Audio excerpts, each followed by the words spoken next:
Hi, good morning all, and Happy New Year. I think we will start in another couple of minutes, and so during that time, I think I would like the attendees, the attendees are just getting into the room. Can you just type your name and the location, like the place, on the chat box?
So, good morning, everyone, and Happy New Year. So, welcome everyone to Learn by the Nuggets, the New Year's resolution, Compost, learn different composting techniques for different settings. I am Shibu. I am the moderator for this webinar and GAIA's Asia Pacific India coordinator, and I am based in India. This webinar is organized by Global Alliance for Incinerator Alternatives, Asia Pacific. GAIA, the Global Alliance for Incinerator Alternatives, is a global alliance of over 800 organizations in over 90 countries that has been working for a waste-free world for nearly 20 years now. Let me tell you a few words about Learn by the Nuggets. GAIA Asia Pacific is hosting this webinar following the demands from our members for a convenient Asia Pacific time to join GAIA global webinars. The series features the work of our members, reports from GAIA experts and our members, and discussions of GAIA Asia Pacific campaigns. We are recording this live. And live will be available on GAIA Asia Pacific's FB page, and participants may post additional questions and speakers will post their answers. The recorded session will be uploaded to our official YouTube channel. Today we are having a webinar series on various ways of composting in different settings, titled New Year's Resolution, Compost, learn different composting techniques for different settings. This is inspired by our commitment towards a circular economy lifestyle in the region by promoting sustainable solutions to the organic waste, not just in Asia Pacific, but in the entire world. The webinar aims to stress the importance of composting and how it can be replicated by anyone to their liking in any situation or setting. Furthermore, this is a call for all local governments and donors to fund more sustainable solutions, particularly organic management. We'll be looking at our members' composting experiences in different settings. So before we dive in, a couple of points on logistics. These nuggets will last one and a half hours.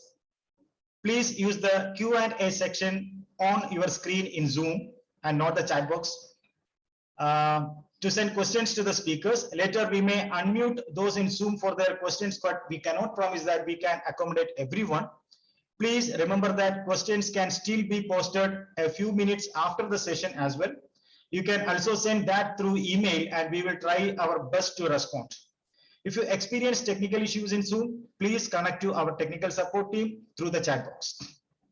So just to give you a quick view on what's going to happen in the next 1.5 hours, we will have a quick introduction of our speakers one by one, and then we will lead directly into discussing their experiences and what their organizations are doing specifically in regard to composting organic waste.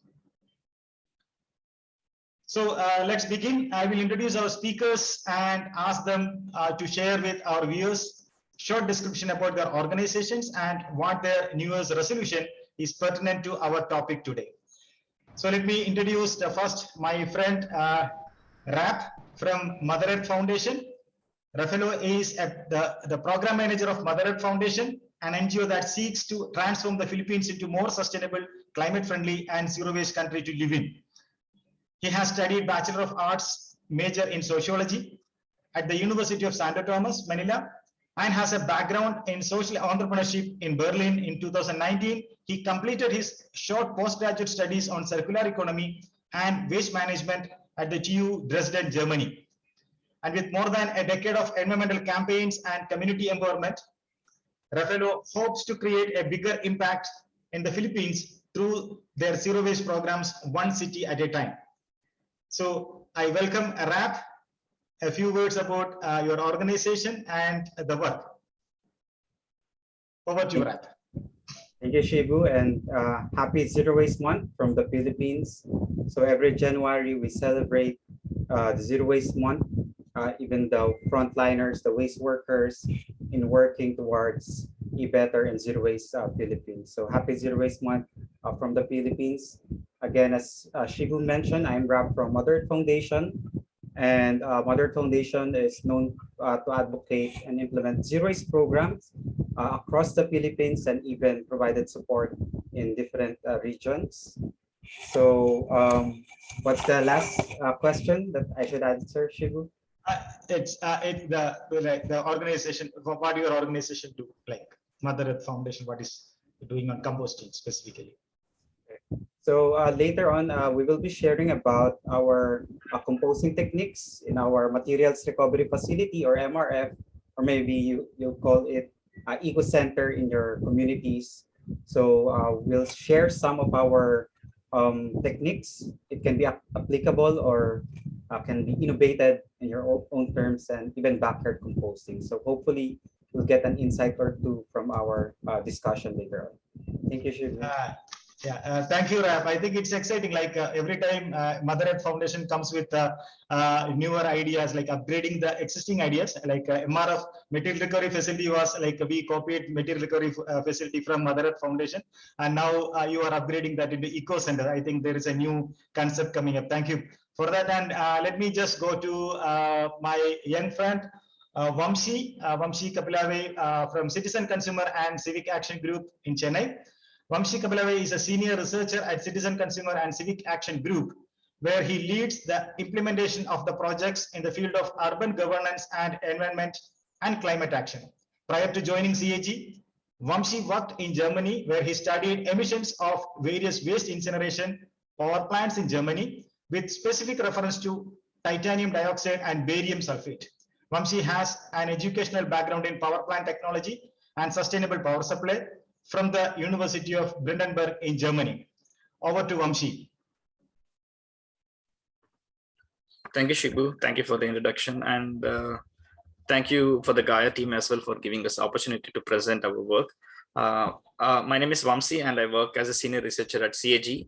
CAG is a not-for-profit organization based in Chennai, which works on different laterals on consumer rights, on environmental and climate action, on solid waste management, on urban governance issue, and on electricity efficiency as well. And our work on solid waste management mainly is around plastics and promoting composting and making the municipalities understand the importance of zero waste systems, mostly as a knowledge partner or knowledge advisor. And Shibu has been part of some of these projects as well.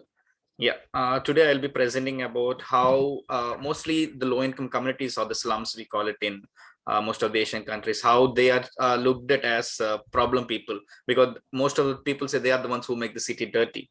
So we wanted to change that narrative, and we did the study in these slums where it is not them who make them dirty, it is other people who dump these things at their places and make this dirty.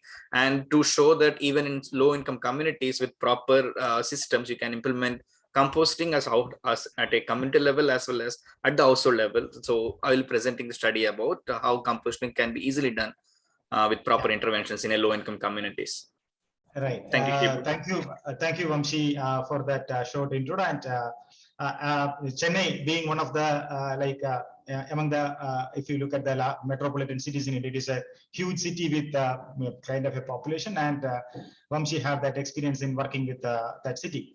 And let me just move on and welcome our next panelist, my dear friend Saraswathi Devi from Consumer Association of Penang, and Theeban Gunasekaran, both from CAP in Penang, Malaysia.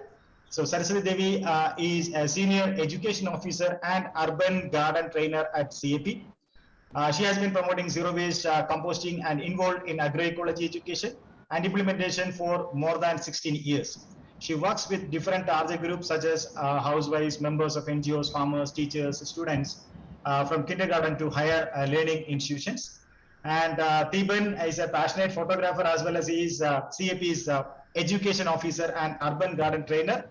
My dear friends, like both of them are very active in Penang, and the CAP is a kind of a powerhouse and a source of inspiration for many across the region for the kind of knowledge they are producing on issues related to waste, climate, plastics, things like that. So let me welcome both because they are sitting in one camera. Welcome Saraswathi and Theeban. Hi, hello everyone. Okay, thank you again. This is Shibu and GAIA again meeting again in one webinar. Today I'm Theeban, right? I'm working as a education officer in the CAP. Alright, CAP is like a leading consumer organization, which is we almost established for 50 years. On 2019, we already established a 50 years organization, and also we have been working together with GAIA since 2000. I think almost 22 years already. CAP and GAIA working together. So CAP normally urge consumer is about what we call is active consumer movement. So CAP is currently like what we call believe that the current what we call a consumer cultures, all right, is like promoting impulse buying, all right, like creating false needs, and also urge consumer to keep on buying. So in that we can see the amount of the waste that we can be avoided, all right, by the mindful consumption.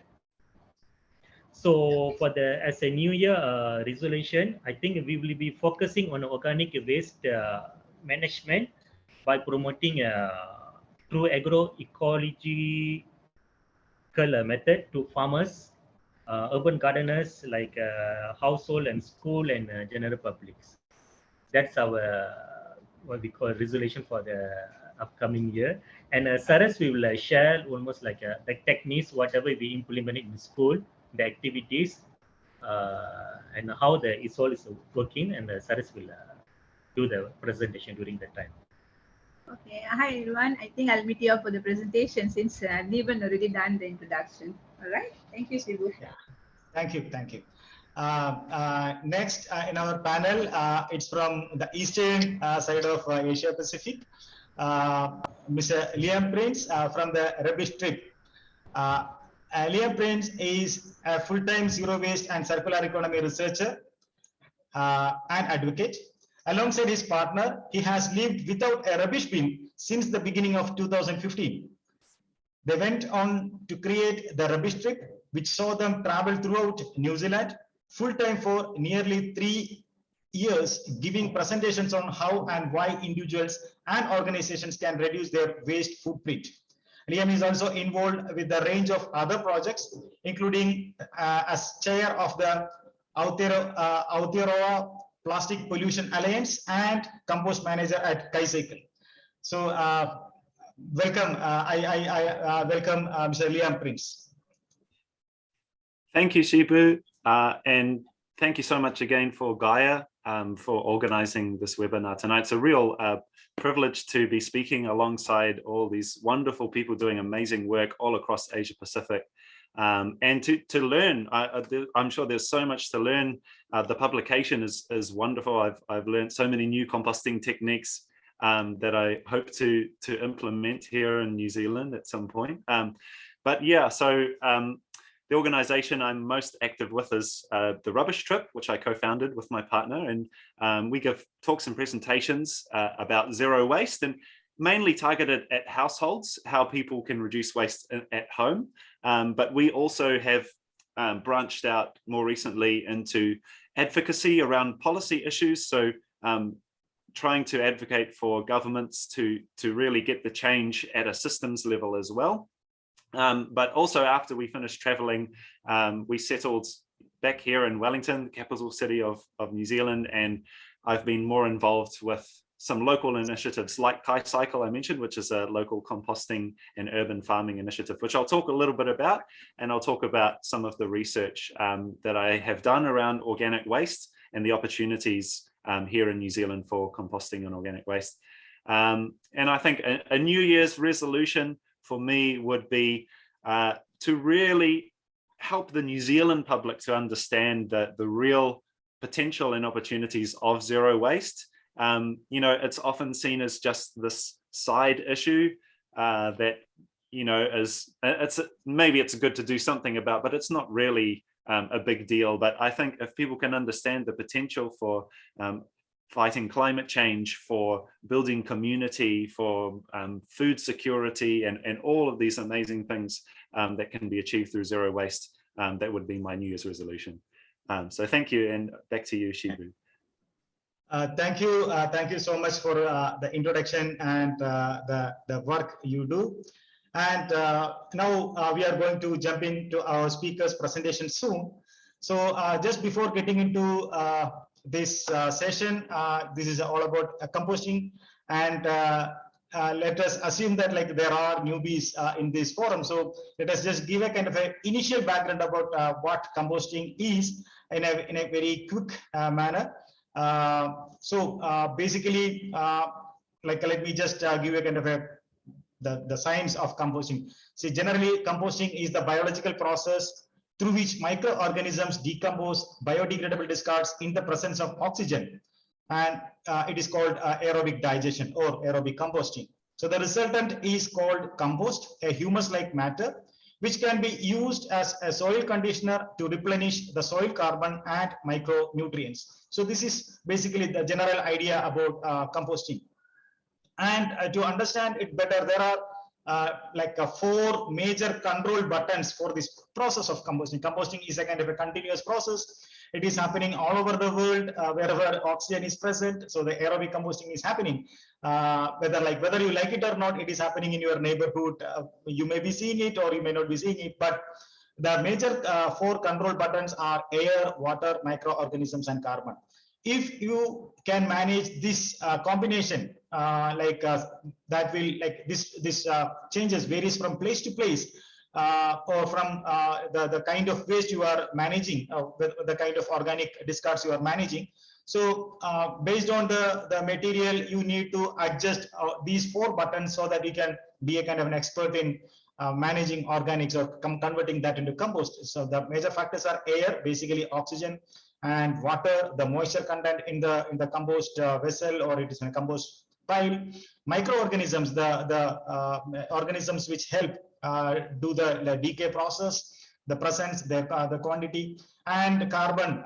It's mostly the carbon nitrogen ratio, so that actually controls. So if you have to you need to know how to manage your carbon nitrogen ratio in the composting process. And the composting is actually a kind of a very important function in this world, because it is the basic of the basic function of maintaining balance in the nature, because the process of decay is actually returning the nutrients back to the soil, and that's why it sustains life on earth. So it facilitates life on earth, or it sustains life on earth. It actually maintains the cycle of the nutrient cycle.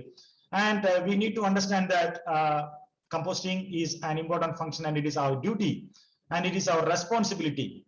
It's not just that you work with NGOs and do something to save the world, but you can even save the world simply silently sitting at home and converting whatever organics you come across with to convert that into compost. So you need to find it. I think you will find it interesting. I think though this is the scientific background, you will find out how practically it is being applied And I think my fellow panelists here will be happy to share their experiences and how they do it.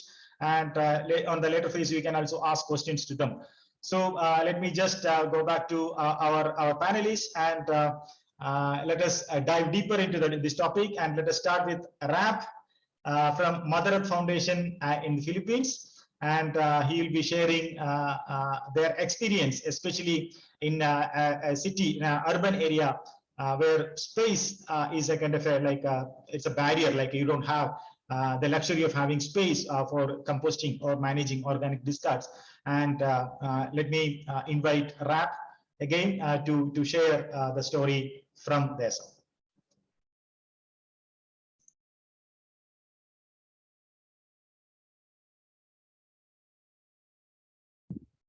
So thank you, Shibu, for providing us the background and basics of composting.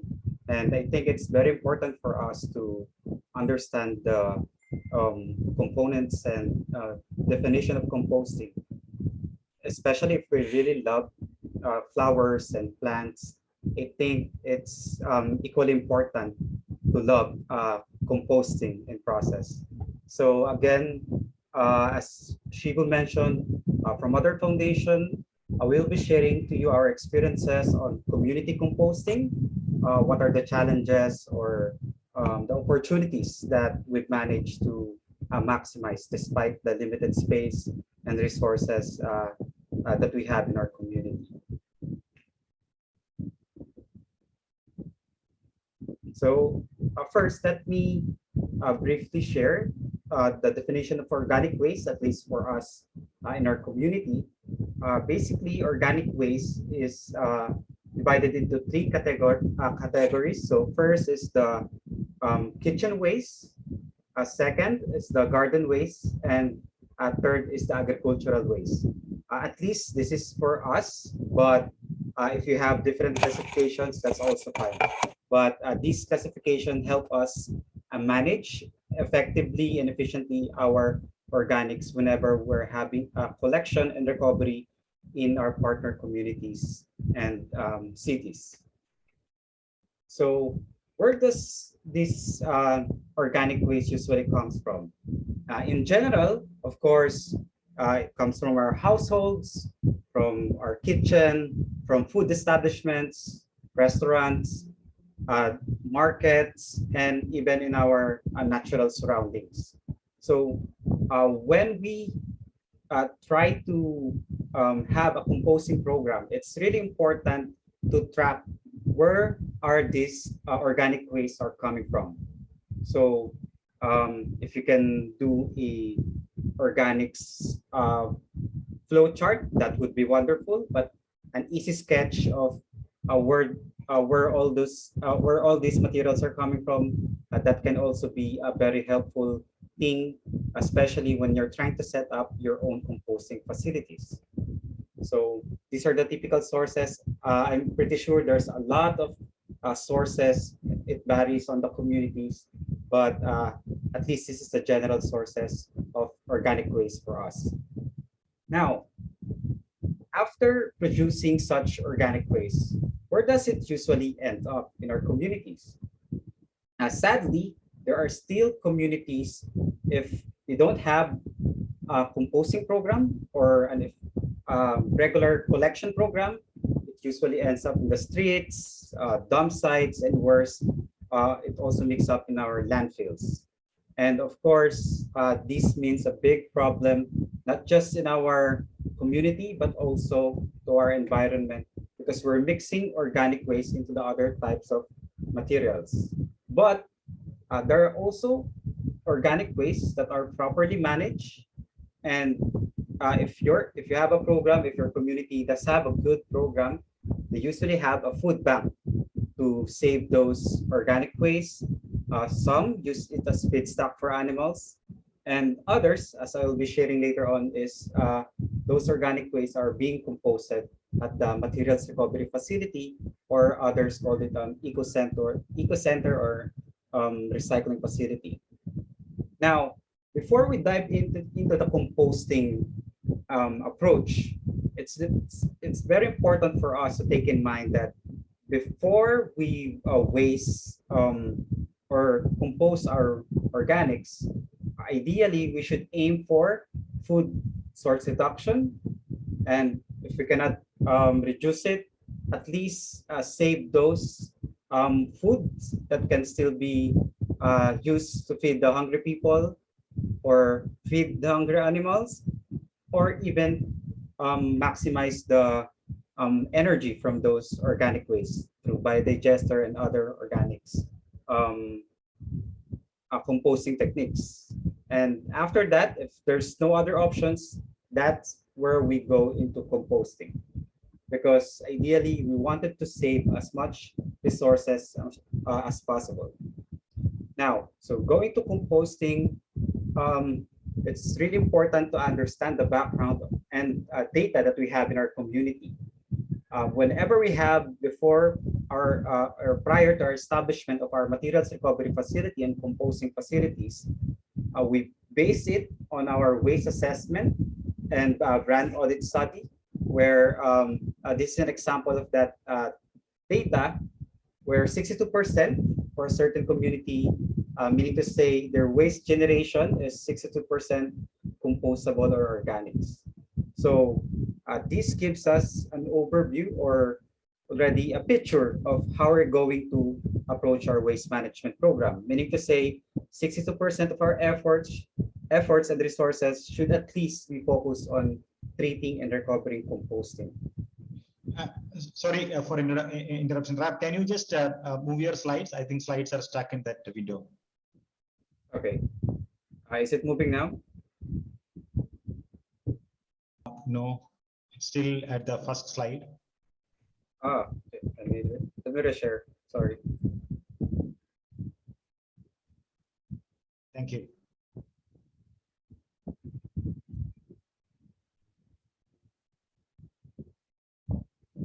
How is it now? Yeah, good. Okay. So as I mentioned earlier, we base our, prior to building our composting facilities, we base it on our data that we gathered through waste assessment and brand audit. So here's an example of it. So in a certain community, we've seen that 62% of their waste generation are organics or compostable. Meaning to say, in our solid waste management plan, most likely we need to allocate our resources and effort to majority to composting or recovering these organic materials. But of course, others can be treated later on based on the data that we have gathered from the community. But again, as the WABA data mentioned, 62% is one of our main items that we should address. So again, as Shibu mentioned, composting is a natural process of recycling the organic matter such as leaves, food scraps, other organic stuff into a valuable fertilizer that can help us enrich our soil and plants. So specifically, what are the types of composting we usually use in our MRFs or in our backyard? So these are some select composting techniques. There are a lot of composting types, but at least this is working in our communities. First is, of course, we know the clay pot composting. If we don't have enough space, this is one of the strategies that we can do. Just try to look for clay pots in your area, and if you have a minimal percentage of organics, you can use clay pot composting. And just to make sure that there's a hole at the bottom part of your clay pots.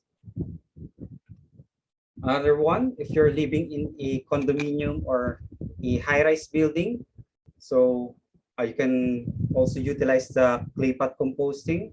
So I borrowed this from one of our colleagues, Freud, who's living in a condominium. So as you can see, every time he cooks his food, the fruit peelings were separated and then composted in different clay pots. So from the households, from the high-rise buildings, we go now to our communities, like here in Nabota City. If your community doesn't have enough resources to purchase a new composting container, you can always maximize the materials that you have within your community. Like for this instance, they have an old drum that they've used to compose their organics. So the organics that are being brought here are collected from the households who are practicing proper waste segregation. So this is in line with our zero waste program in our communities to implement house-to-house collection of their segregated waste. So when the collectors collected it from the households, they'll bring it to the MRF, the materials recovery facility, and properly store it into these containers, composting containers. And then again, you can also use SAP if you really don't have drums and other stuff. Just make sure when you put the inputs, your compost, it should be a mix with soil and organics and dry leaves, and of course your other materials that you prefer to mix with it. And you can also, in Pampanga, you can also use wood box composting if you have a lot of woods in there. And then box composting, inspired by when we visited various cities in India. I think this is a good technique if you don't have enough space, because the beauty of this box composting it's movable. If it's already full and if you think it's well composed, you can shift it into another location. So this is a modified example of box composting again. In Tacloban City, also pipe composting can be one in Nabotas. And then try to be creative as much as possible to attract the people or even the youth to take part in your composting. So pipe composting, then the biopore or biopore, which is we're inspired from Indonesia, which is also good if your composting area is frequently visited by floods or it's quite muddy. This can help you also compost your fruit and vegetable peelings. And of course, tire composting if you have, but if you don't, it's okay. And as you can see, this is one example in Malabon. And also the 8 chambers where we utilize the Burmese worms. So we'll just put it depends on how old is your compost or your organics, and then the worms will naturally go to the next cell, So if it's too raw, of course, they will not go into there because it's the temperature is too much for them. And so another chamber composting and drum composting. Again, it's all about innovation and creativity. There's no limit. If you think that's the only resource you have, please just do it and compost, and you'll learn those points later on. So you can always modify, you can always collaborate with your community. So I'm just showing these pictures also to give way to other panelists that will be also sharing their experiences. So even in provinces, in other communities, and you can make a park out of your composting facility, like here in Malabon City. And after the pandemic, we hope you can visit us here in our composting sites, and maybe you can exchange ideas, and later on, of course, share your best practices with us as well. And later on, maybe we can create more composting techniques and share it to a lot of communities and a lot of people and practitioners who wanted to be part of our composting solutions. So just to emphasize, these are some of the benefits of MRF and backyard composting: to increase waste diversion and recovery, contributes to soil fertility, of course, methane emissions are reduced, savings and hauling and disposal costs is really important for our partner local government units, create more green jobs. And I think at least for our partners and waste workers, they told us that it helps improve their mental health. So during these trying times, we highly encourage you to really compose and just do what you think you can with your own resources at your home or in your community. So that's it for now. And if you have questions, we're more than happy to answer it on that chat box. Thank you, Shibu. Thank you, Rap, for that wonderful presentation. And I think those colorful composting yards do not look like as a kind of a place of waste. I actually miss those places. Like I still remember those places visiting with you and your team, with I think Freud was also there during that time. And I think Rap was giving a kind of a perspective from a campaigner as well as a kind of a facilitator for urban waste management. It is not just for households, but mostly on community level. Composting, I think you can get back to him with your questions. And this is a kind of a he left with no choice but to compose, because nobody can now come up with a kind of an excuse. I don't have this equipment, I don't have that equipment.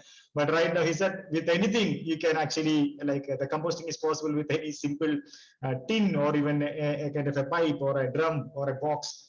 So that was marvelous. And let us, I think, please reserve your questions and we will take that questions later. And let me just move on to hear from Vamsi from Chennai. Vamsi?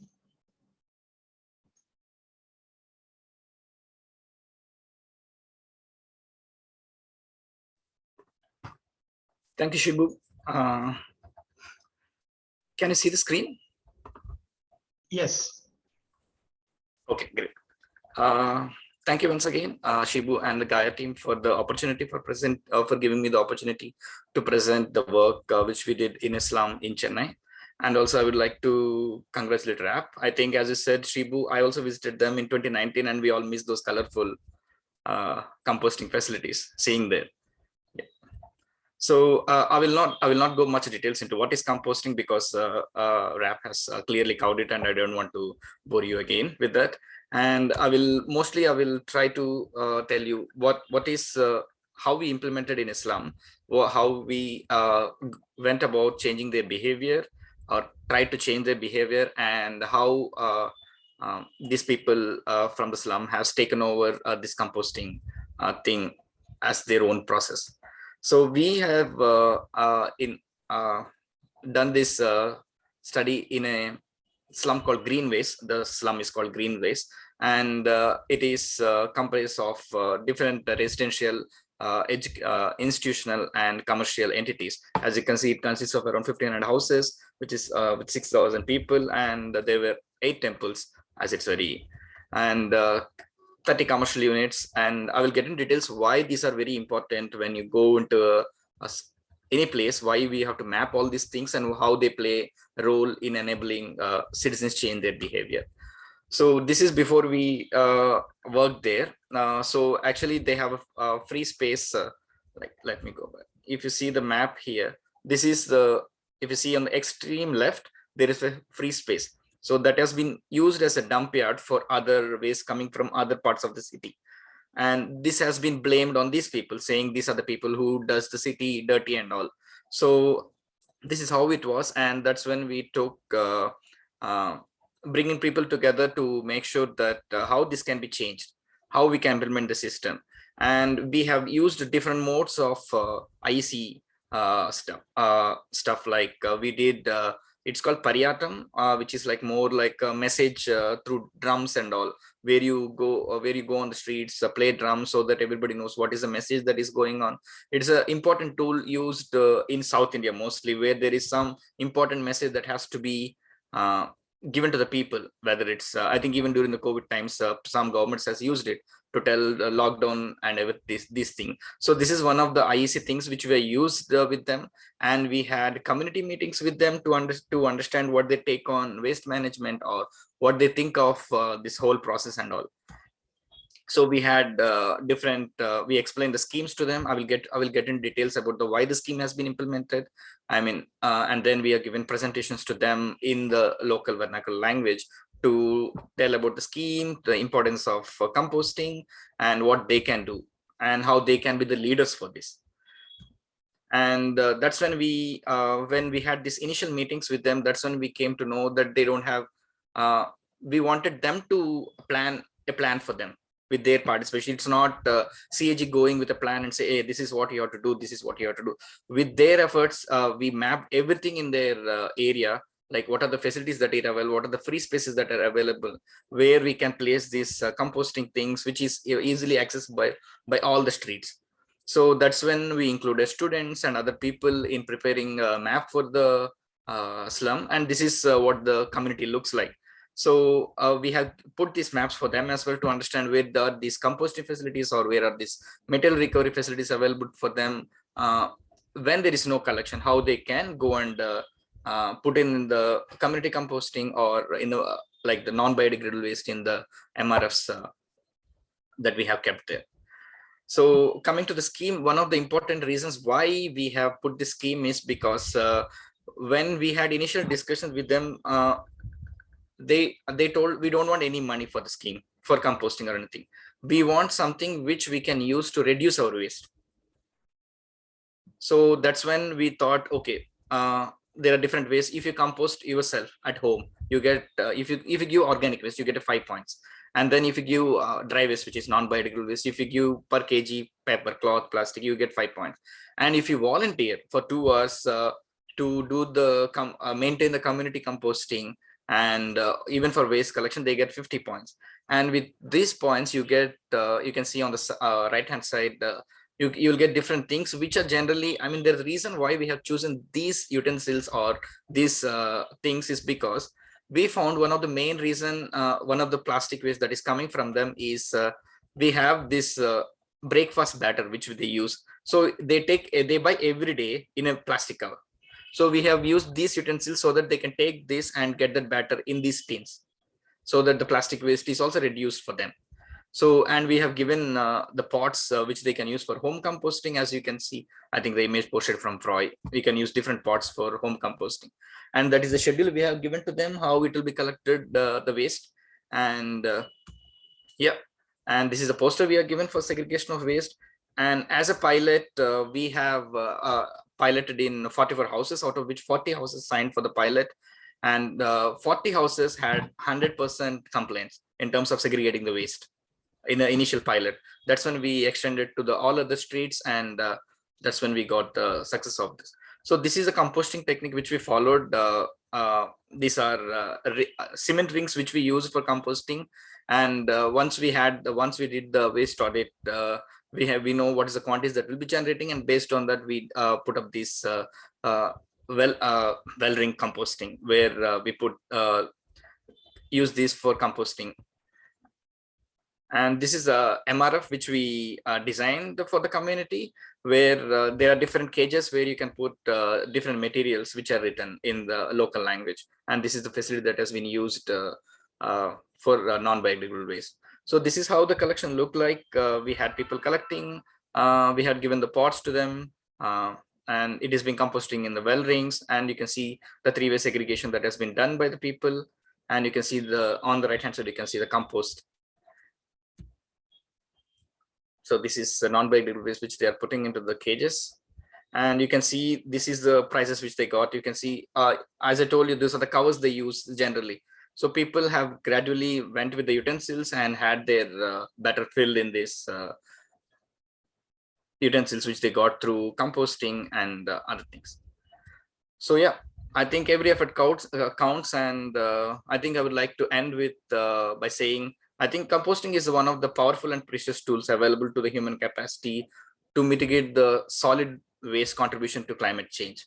I think without it, I think our all efforts on solid management will fail, and I think with it we can definitely build the future. Thank you, Shibu. Thank you, Vamsi. That was actually fantastic. And I think doing composting is easy, but getting people doing composting is a challenging process, especially in an urban setting where the life is so fast. And you are faced with lots of barriers, not just one barrier or not just one hurdle. It's complete, like it's a complete row of block you have to remove. And I think Vamsi was sharing that experience of working with communities to get them to, and it's basically like it's more than just composting. It is also building community, like at the community level composting. You are building relations and you are also helping people to come together. And thank you for that. I think the attendees in this webinar can contact Vamsi for, I think it's the time was actually limited, so maybe for further questions. And so let me just move on to our next speaker on the panel. It's basically a team from Consumer Association of Penang. I welcome Saras and Theeban to share the experience from CAP. Hi everyone. I and Devi going to talk about how Consumer Association has been involved in a composting project in schools. And let me share my presentation.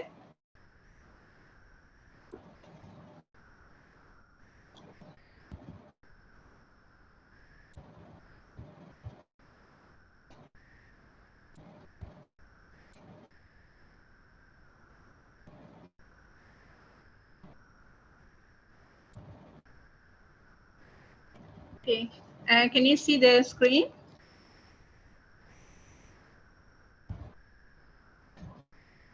Yes, we can. Yeah. All right. Okay, right. CAP has been involved with composting project in the school for more than 16 years. So we have been working with different target group from kindergarten to higher learning students on composting process. And when I say 15 years ago, that means those days composting was not so popular among schools, even among public. So we generally use an entirely different approach to enter into the school to introduce composting. Normally we'll approach the school to ask them whether they are interested to start a vegetable garden or herbal garden in their schools. And most of the schools will be very much interested to do this because it will be part of their co-curriculum activities. So when they are agreeable with this, what you call a vegetable corner in their schools, that's when we will say that when you are starting an area for gardening, you also need to do work on composting because your plants require nutrient to grow, which you can do it free of charge. By doing composting, you'll be getting a lot of nutrient for plants and which your school don't have to spend. So that is how we try to introduce composting to the schools. And this is one of the schools in Penang in mainland, where the secondary school students are setting a composting under Devi's guidance. And when we work with the schools, we also try to work with the school with special needs unit. There are schools in Malaysia where they have this special need kids. So we also try to introduce this method to them because generally these special needs children have part of their activity is to build up their own garden. So we also try to introduce composting to them. In the beginning for the schools, we try to focus on all their garden waste because generally the school produce a lot of garden waste, and so we try to focus on it to prepare their composting using those garden waste. And this picture shows that some of the special needs children are setting up their composting unit. And normally when we set up this open space composting unit, we at the end of the setting, we will cover it up with a plastic sheet or a canvas. That is because we want to prevent excess water to enter into it during rainy season. And also, when you cover it up with the plastic, it will evaporate during the hot weather, which will maintain the moisture of the compost material. All right, so this is some of the method we introduce, and over the years we try to develop different methods for the schools, because while we are working on it, we realized the schools started facing a lot of challenges when they're maintaining the compost pit, which I'll be explaining later. And this is one of the primary schools where they set up this compost with a more structured unit by building up this compost pit. Normally, if the school decided to spend some money, for the initial stage, we try to convince the school that they do not have to spend money to make compost. It's just open space compost. All you have to do is to collect the waste, and then you put it together, you add water, and then we'll teach them the technique. And then the school, with the help of the PTA, if they are willing to spend some money, then we will try to develop this kind of models for the schools. So this is a single unit system, and this is a double unit system. This is a girls' school where the girls are working on the compost, and also 4-unit system. So for the different group of students, we try to introduce different type of model depending on their requirement and also their budgets. If they have budget to spend, we will encourage them to have a more structured unit so that it will look more presentable for the school's environment. All right. Okay, whenever they are making this kind of structure, we will be helping them to give the measurement of the compost pit. Like for instance, the height of the pit has to be at least not more than 2 or 2.5 feet, and the width normally about 3 inches, so that sorry, not 3 inches, 3 feet, so that the children will be able to work on the compost pit easily. So those kind of information, that the water outlet and all that, will be guiding them throughout. All right, this is a unit 4-tank system we introduced to the spastic center where the handicapped children are there. This was maintained by the school teachers and also volunteers. And then we also introduced this kind of cemented rings or the well for the schools if they can afford it. Again, all this depending on the budget of the schools. So we always, when discuss with the teachers, we also concerned about the school don't have to spend a lot of money in setting up composting. And again, the end product of the compost must go to the garden. And some schools, like for instance, these schools started selling their composting to the parents, and also the school developed vermicomposting and vermi tea to sell to the parents. Okay, this is one way of generating income to the schools or the society which they are attached to, which encourage the teachers to be more involved in such projects. All right. Okay.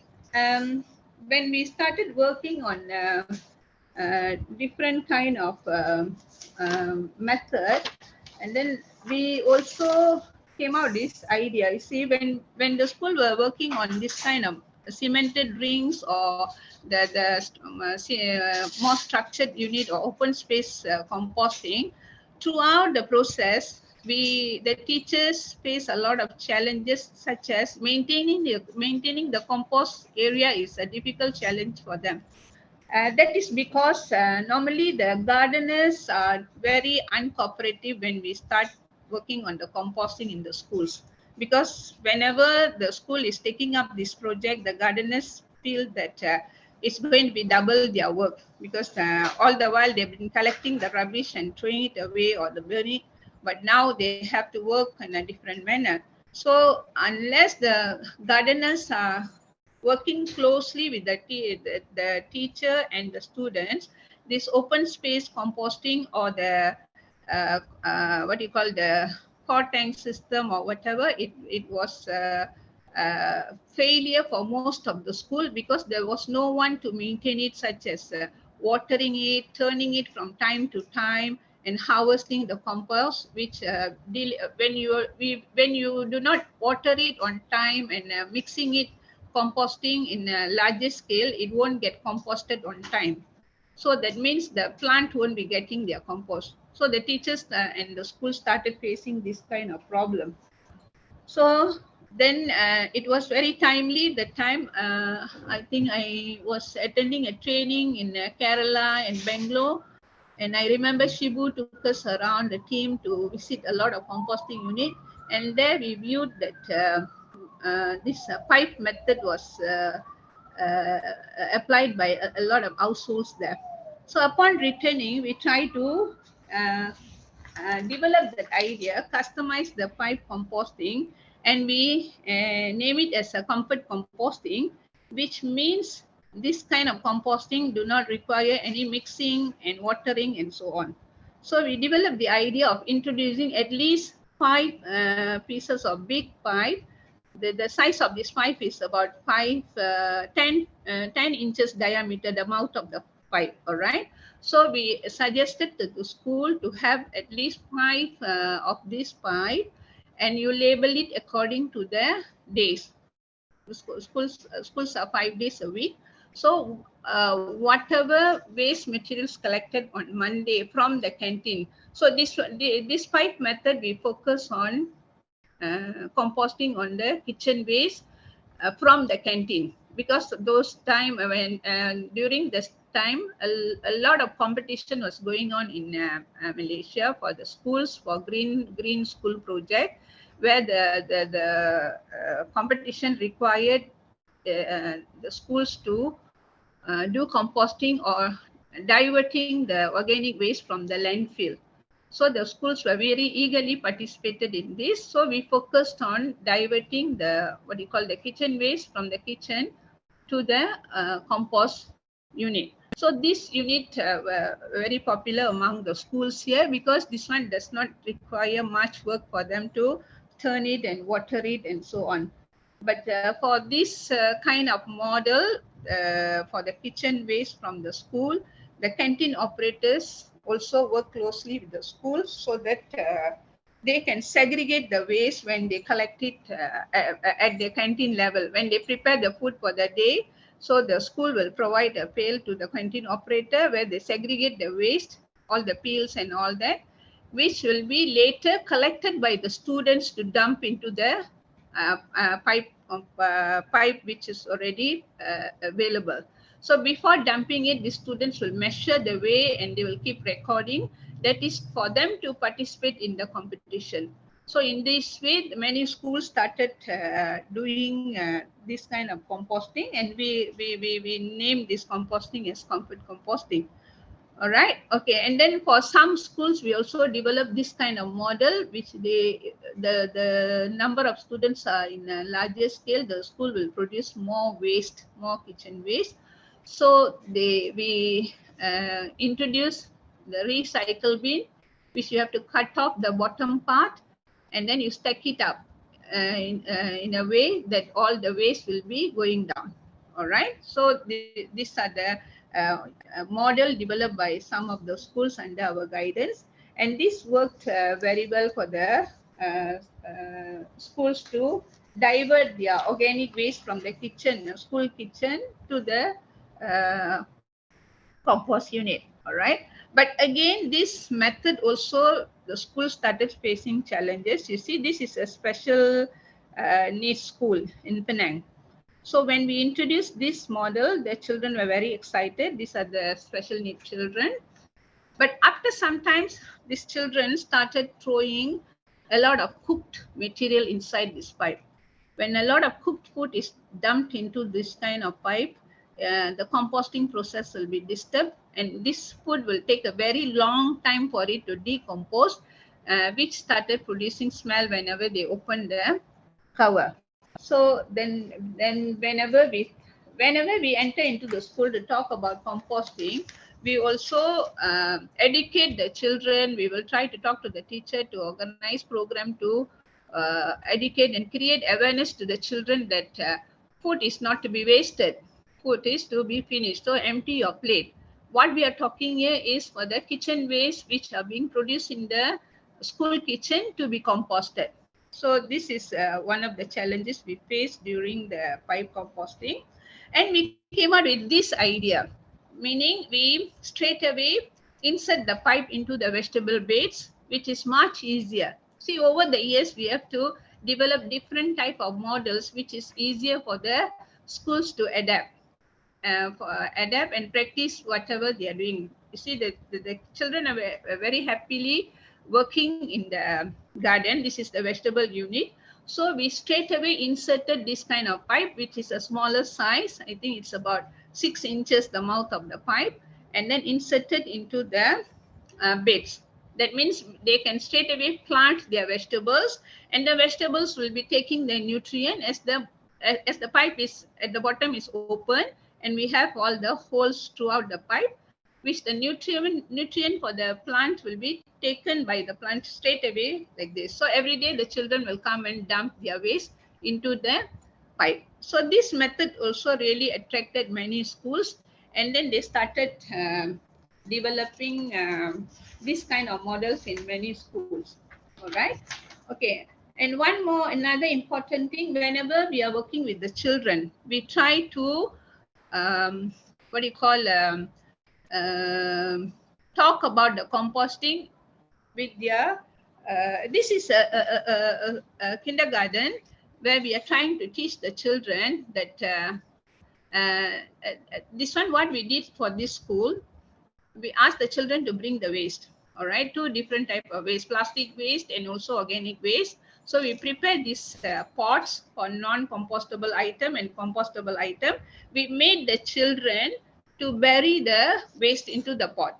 Okay, both the pots have soil. So bury the plastic in one pot, plastic and other material like mineral water bottle and so on, and this pot with organic matter. So we leave it for about 3 months. And one important things for the success of the composting in the school is follow-up visit. We always need to follow up with the teachers, follow up to the schools, and we have to make several visits to see the progress.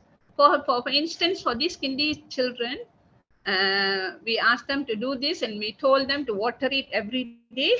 And after 3 months, we asked the children to take out whatever they bury inside the pot, and they were surprised to see that the banana peels which they bury is disappeared. It had become so dark and started decomposing, whereas the plastic are still remaining the same.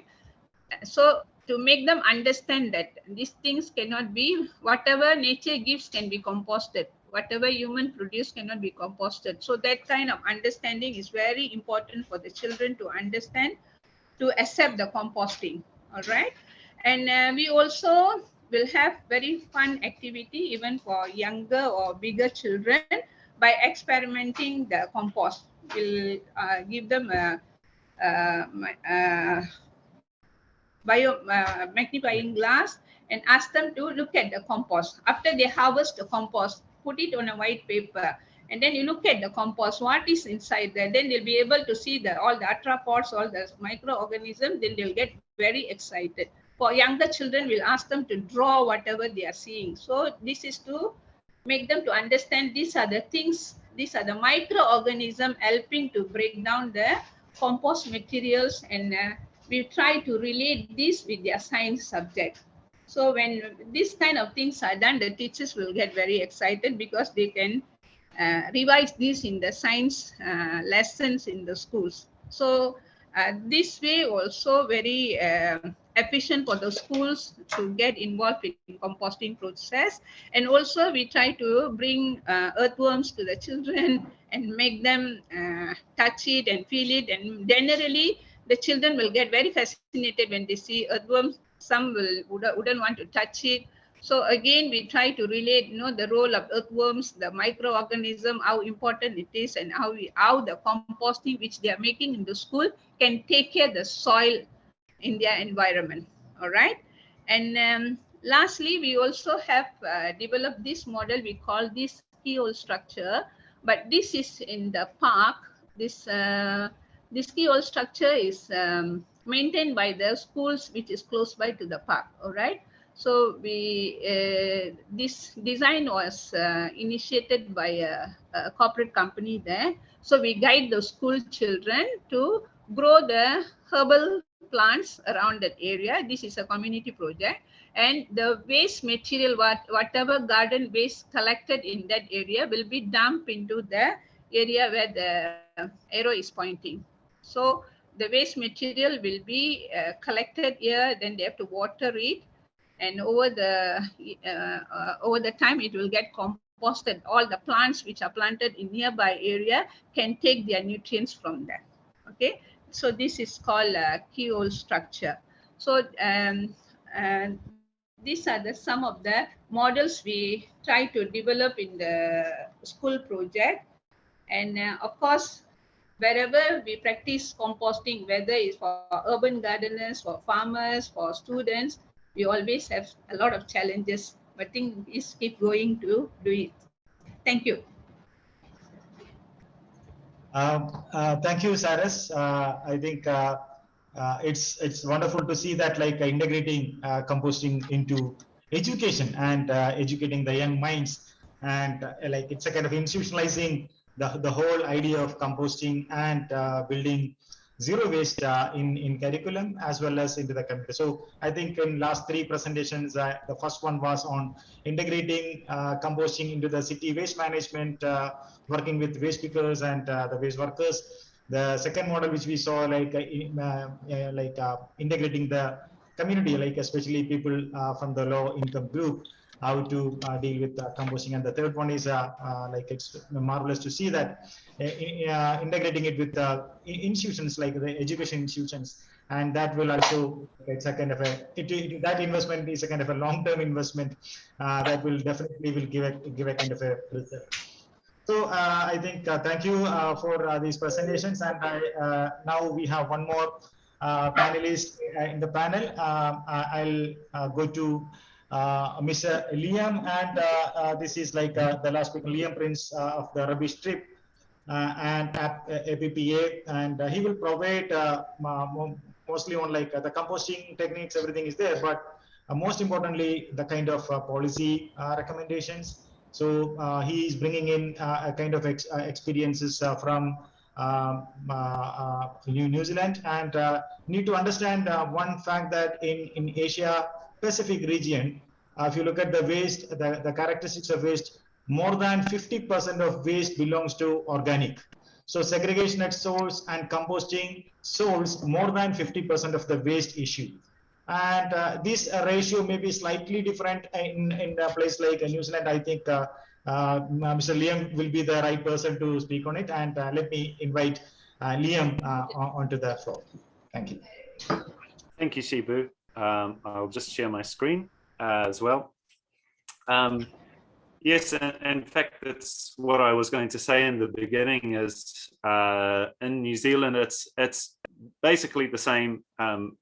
It seems like all across Asia Pacific that more than 50% of household waste is organic waste, food waste and garden waste. And so as I mentioned earlier, my project with the rubbish trip, we do zero waste education, and people often ask, what is the biggest thing that people can do? We always say it is to compost your food scraps and your organic waste. And so we've always been very interested in it. But just over a year ago, I was approached by Greenpeace Aotearoa, New Zealand. They wanted someone to do a research project on the opportunities for organic waste composting and collections in New Zealand as part of their regenerative agriculture campaign. And so I did this short study. It's available online, this full report. And it's just a short overview kind of report. It doesn't go into too much detail, but I think it's a useful starting point for many of the key issues for New Zealand. And I hope that they're also relevant to other countries and other communities as well. So basically, what the report looked at was collecting organic waste, different ways that can be done, the different ways that it can be processed as well. And then the policy measures that are needed to really build this infrastructure across different communities and in different countries but particularly focusing on New Zealand. I won't talk about collections or processing. We've heard lots of great examples of different ways organics can be composted, but I will talk about the policy measures that can really help to increase the collections and processing. Again, it's focused on New Zealand, but hopefully some of it is relevant to your community and your country as well. So just an overview of the kinds of policy issues that are relevant to this. The first and most impactful policy that can be taken around organic waste is regulating what happens with it. So that can be just banning organics from landfill, so they just do not go to landfill anymore. And also, as the report mentioned, and as Shibu mentioned just before, source segregation is one of the most important things to make sure that our organics will be composted and not contaminating other materials. And so another regulation that can be put in is requiring that organics are collected separately from all other materials. So these are a couple of really sort of powerful regulations, powerful policy tools that both national governments and local governments can put in place. And there are some great publications out there, like this one from the United States about the different ways these can be implemented. And there's also waste disposal levy, putting a price on disposing of waste in landfill, which can make it more expensive to send organics to landfill and make it more economic to set up composting initiatives. Of course, if we just put all these kind of bans and requirements in place without providing education and technical support and also enforcing those bans, then they are likely not to work. So it's important to have those in place as well. Having different targets and strategies can be important. So waste reduction targets, reuse and recycling rates for all kinds of materials, including organic materials, and separate collection rates, say 65% separate collection by 2030 can be a powerful way to increase the amount of organics that are collected separately and segregated from other materials. Now, climate change policy, many of the panelists have talked about climate change and the importance of organic waste in combating climate change. So climate change policy can be a big part of driving organic waste infrastructure. So as part of targets to reduce emissions, and of course, with relevance to organic waste, that's methane coming from landfills in particular. So targets to reduce that can help to enhance composting initiatives, and also putting a price on those emissions. In New Zealand, that's having quite a big effect on landfilling organic waste, as it's becoming very expensive to do that. Now, investment, just thinking about how we spend money, how governments will spend money is really important. Looking at what the gaps in the infrastructure are, so we know the best ways to spend the money, and then also deciding how much we actually have to spend from things like the waste disposal levy.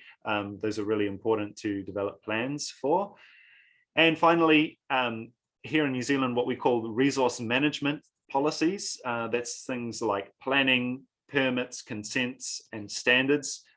These are really important. They often are not written with composting in mind, but it's really important that they often create barriers to, for especially here in New Zealand, for composting initiatives to set up, because there are lots of requirements for composting.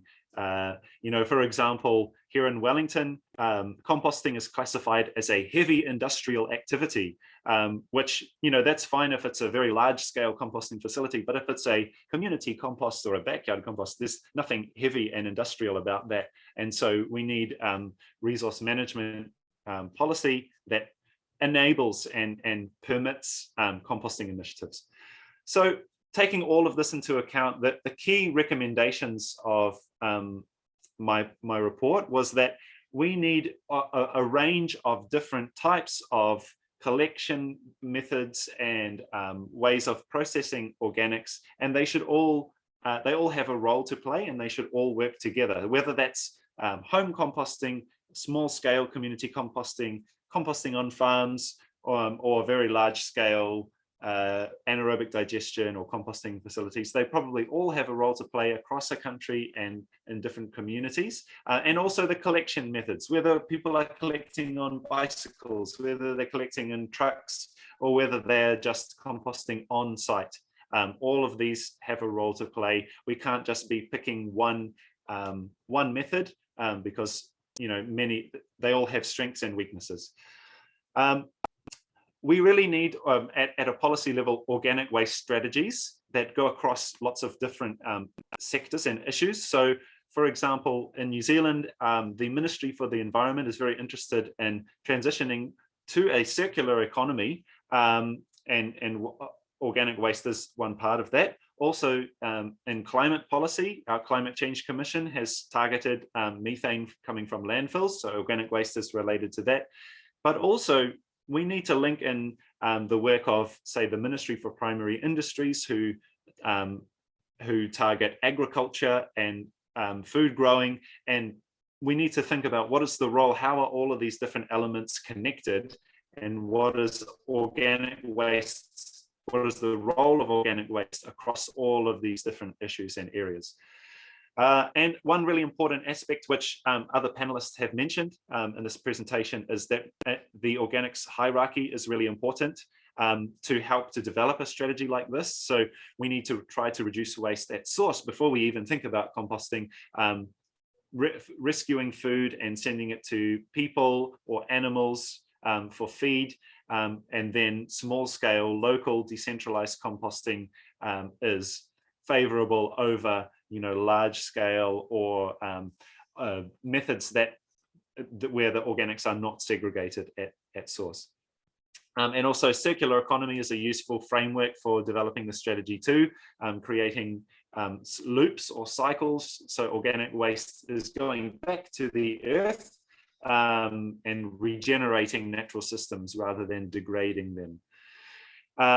Also, we do need, at least in New Zealand, but probably other places, we do need to develop those resource management policies so that we can actually have more composting infrastructure around the country. We have very undeveloped composting infrastructure across New Zealand, and so there are a few cities who are collecting organic waste, but it's a very small percentage. So we do need a lot of these changes.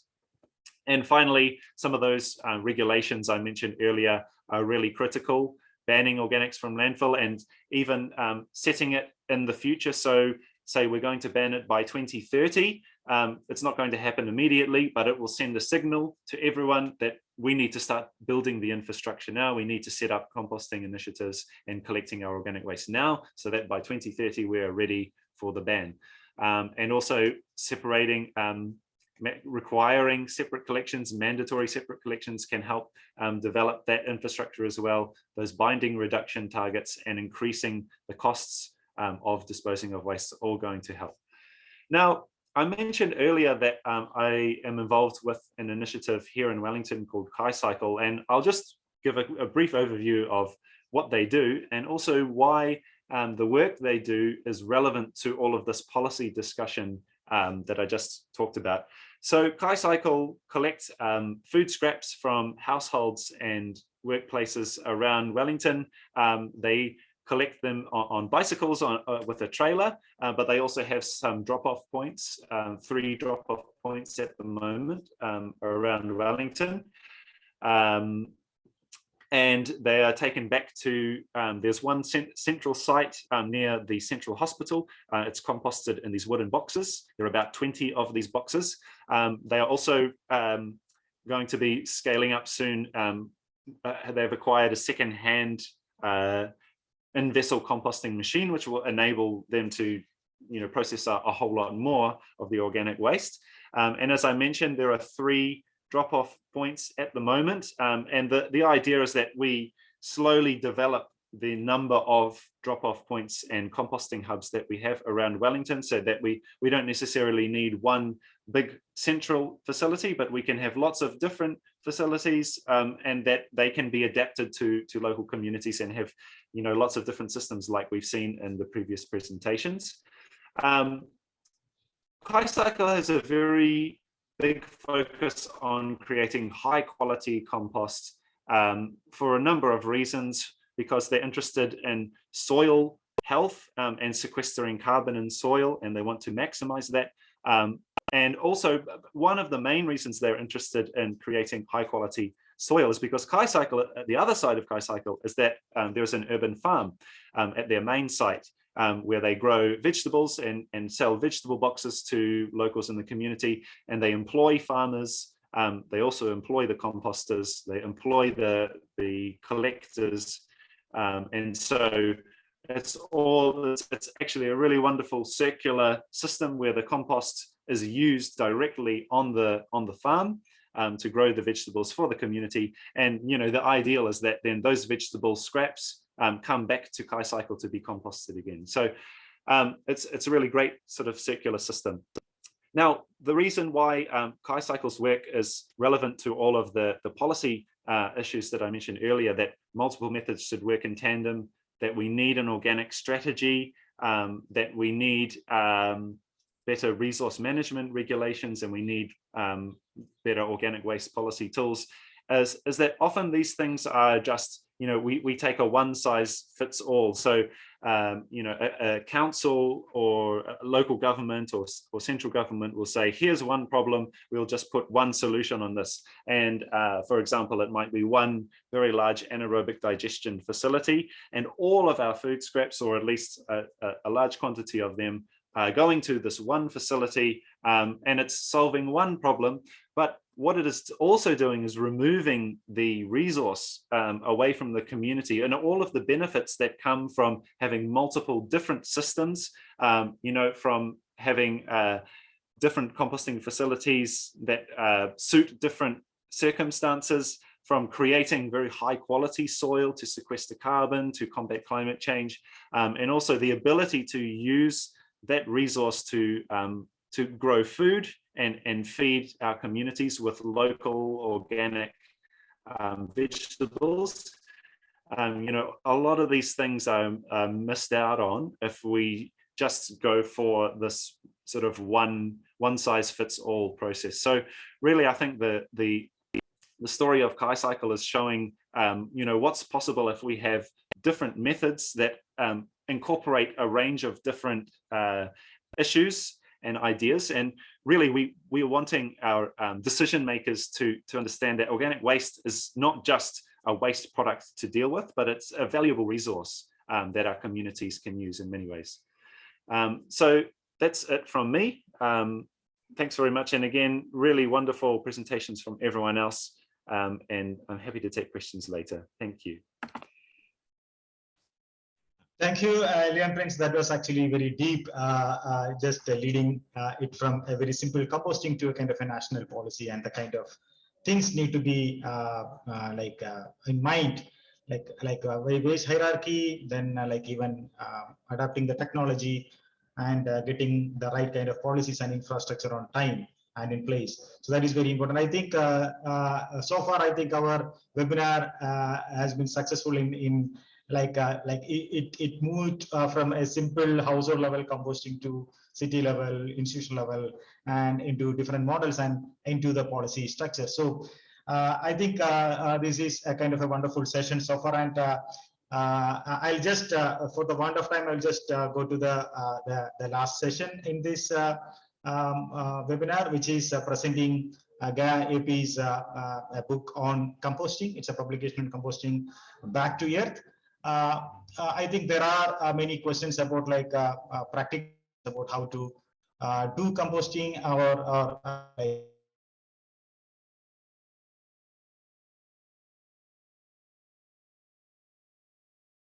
this publication is a kind of a we have tried our level best to answer to those questions, so that even a new person who are new to composting can start composting or help communities in composting. So that's the way it has been designed. And let me present the book.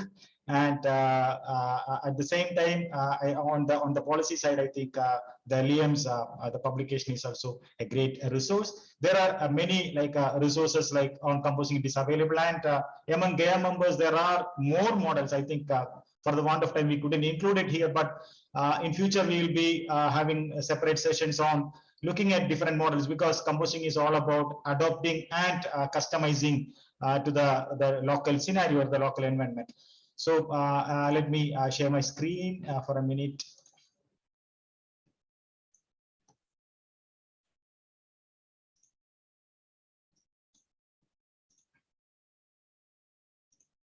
All right.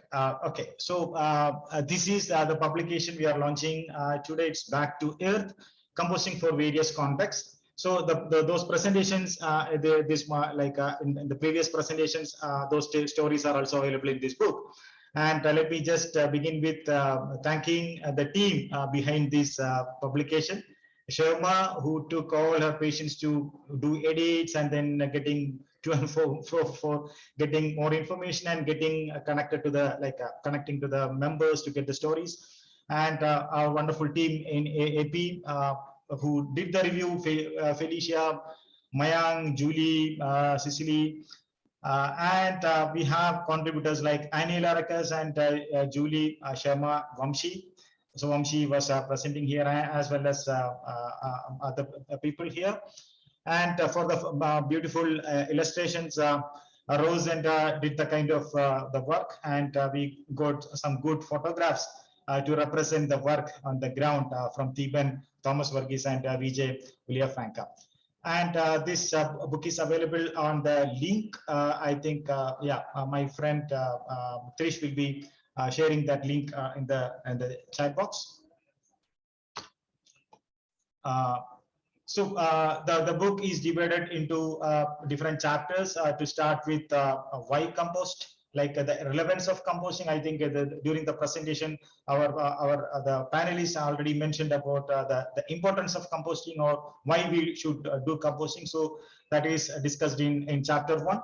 And in chapter 2, we are mostly focusing on aerobic composting, and the models are not theoretical, mostly on the practical designs and models. So this chapter is slightly bit complicated in a sense, like it gives the basic science of composting. So once you understand the basic science, a person will be able to actually manage any kind of composting, or he or she can design or customize an existing composting vessel or a composting equipment. So this is the idea of this chapter. And this chapter also describes about various types of aerobic composting. The composting types described is not what you call the comprehensive, because it's very less, because if you just go around the world, there are different types, a number of composting models are available, but the basic principles are almost same. So to understand different contexts, so we have given those models with some illustration, and how to troubleshoot, like whenever there is a problem, how to troubleshoot your compost vessel or the composting process. It is also given there. And the chapter 3 slightly, like it's a kind of a small part where we discuss about anaerobic organic waste management. Especially there were questions about bokashi composting, like it's partly anaerobic and then aerobic.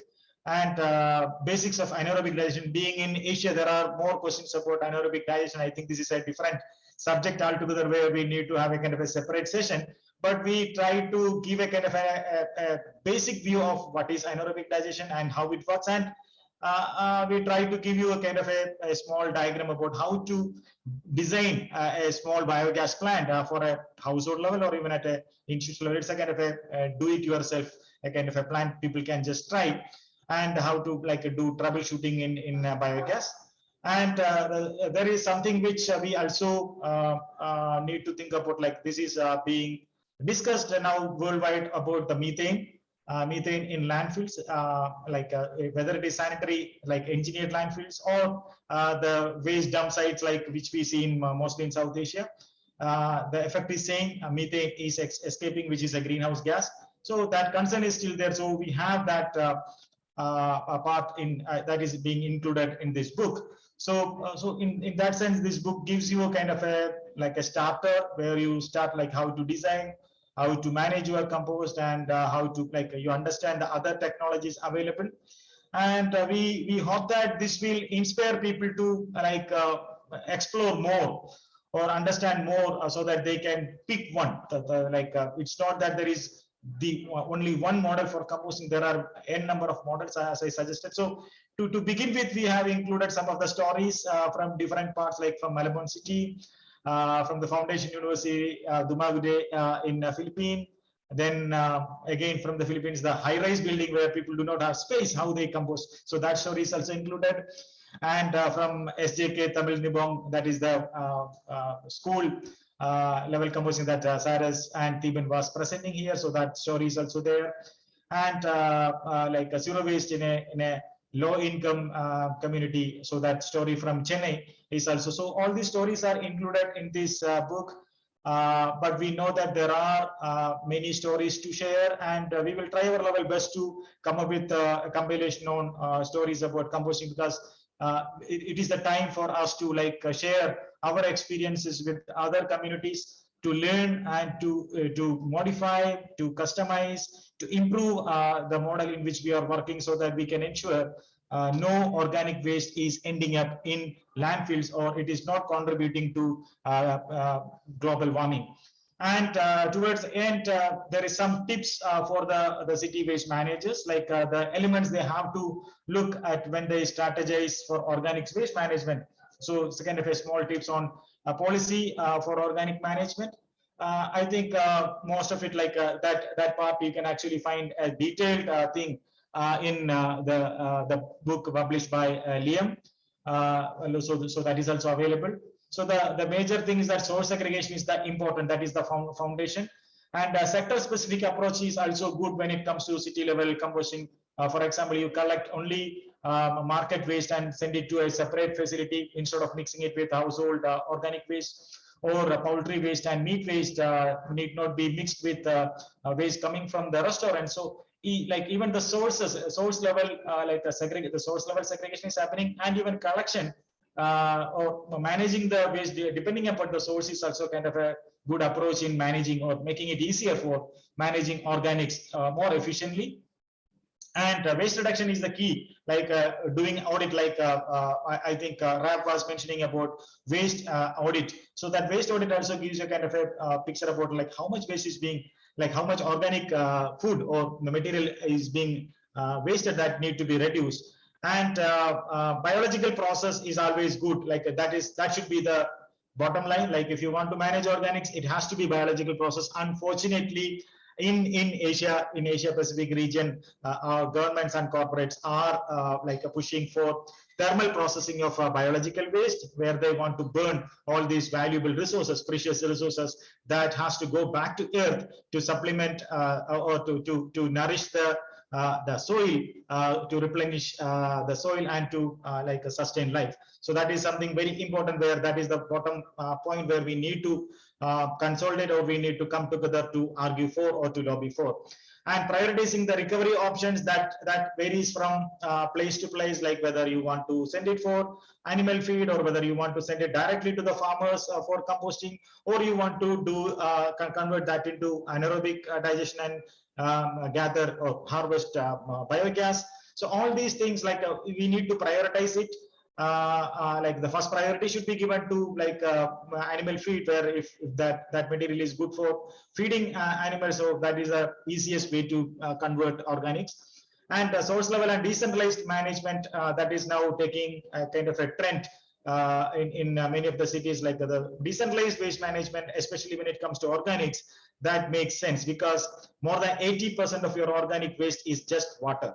So in most of the cities, they are transporting organic waste to 20 to 30 kilometers away, or maybe 40 kilometers outside their city to get it managed. So you are transporting just water, spending or burning your fossil fuel. So that is actually illogical, or it's not common sense. So a source level and decentralized waste management has to be a kind of a strategy, or maybe it can be a policy adopted by the or by the local governments.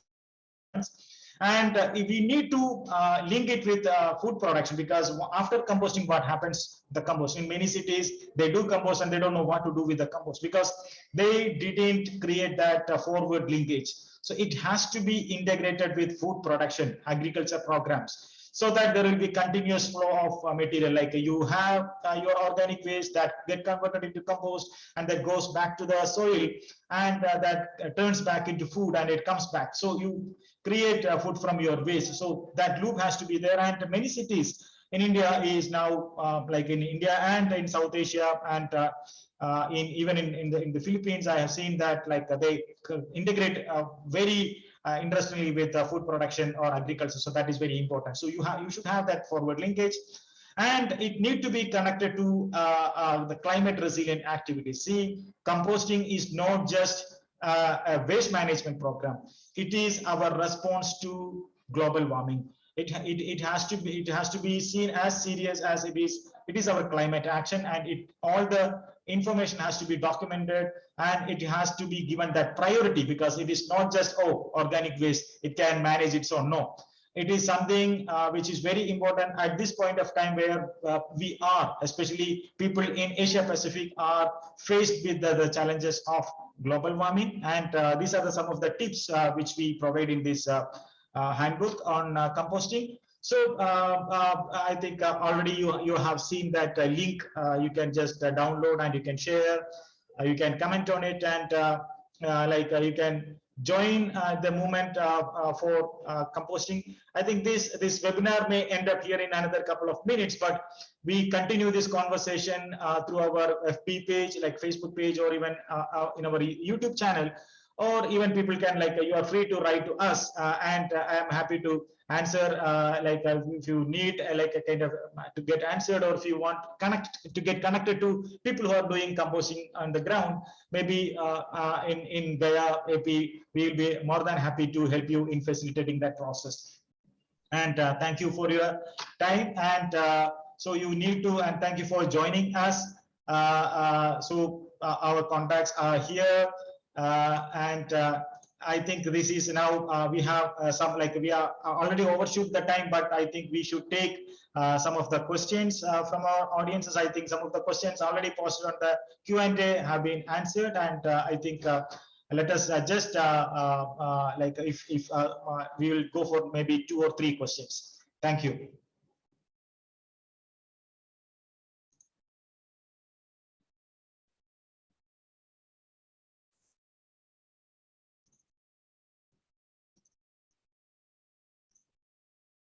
So any questions? Yeah. Right. Okay. There was a question about whether there will be more composting tips and steps available. Yes, those composting tips and details are there in this book, Back to Earth. So you please download and then go through it. And even after going through that document, if you have any questions, please get back to us. We'll be happy to answer your questions.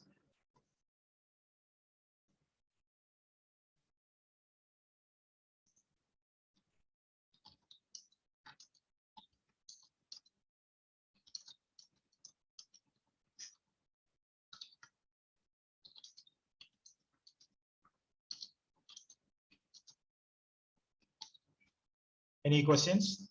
Or even the panelists, if you want to have some questions to be asked to the fellow panelists.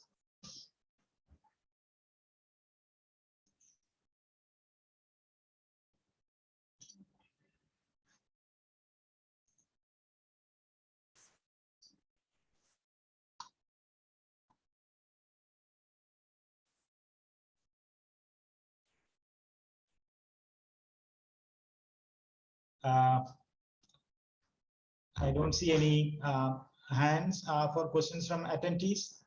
I think it's time now. Thank you so much to all of our speakers. And this has been an inspiring discussion, and we all learned a lot from you, the customization of or adopting composting techniques, and even evolving that into kind of a national policy. And we wish you continued success. Before we close, invite the speakers to share with us some nuggets of learning for our viewers, like maybe a one-liner you wish to share with our audiences. So let me start with Rat.